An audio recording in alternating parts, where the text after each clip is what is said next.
کہیں نخل مرقد کی چھاؤں میں سجدے، کہیں مرنے والوں کے پاؤں میں سجدے، کہیں نخل مرقد کی چھاؤں میں سجدے، کہیں مرنے والوں کے پاؤں میں سجدے، اشاروں میں سجدے نگاہوں میں سجدے، اشاروں میں سجدے نگاہوں میں سجدے، یہاں اور وہاں خانقاہوں میں سجدے۔ ہو رہے ہیں سجدے کے نہیں؟ آج یہ شکوہ کوئی ہندو سکھ کرے ان کو تو کافر سمجھا جائے، اور اگر آج کا کلمہ گو کہے تو وہ پکا مسلمان اور عاشق رسول بنتا پھرے۔ میں کیسے کہوں کہ یہ انصاف ہے؟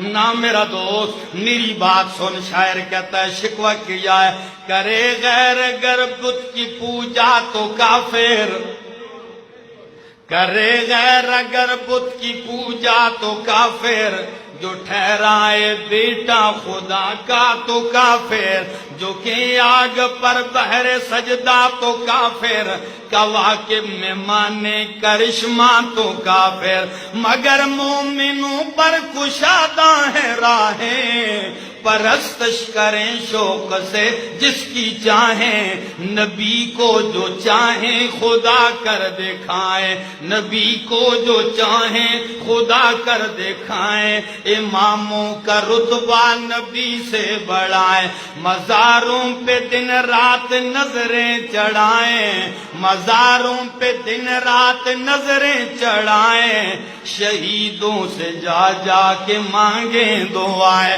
یہ سارا کچھ کرنے کے باوجود بھی شاعر کہتا ہے نہ توحید میں کچھ خلل اس سے آئے، نہ توحید میں کچھ خلل اس سے آئے، نہ اسلام بگڑے نہ ایمان جائے۔ یہی تو شکوہ ہے۔ یہ جو مرضی یہ کرتے جائیں ان کے لیے سب جائز ہے۔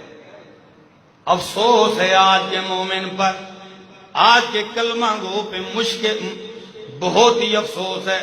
آپ کہیں گے جب کلمہ پڑھتا ہے تو مشرک کیسے ہو گیا؟ کہتے ہیں کہ نہیں؟ کہتے ہیں کلمہ پڑھنے والا کبھی مشرک نہیں ہو سکتا۔ خدا را میری بات کو سختی نہ کہنا، میری بات کو تشدد نہ کہنا، مجھے متشدد کہہ کے میری بات کا مذاق نہ اڑانا۔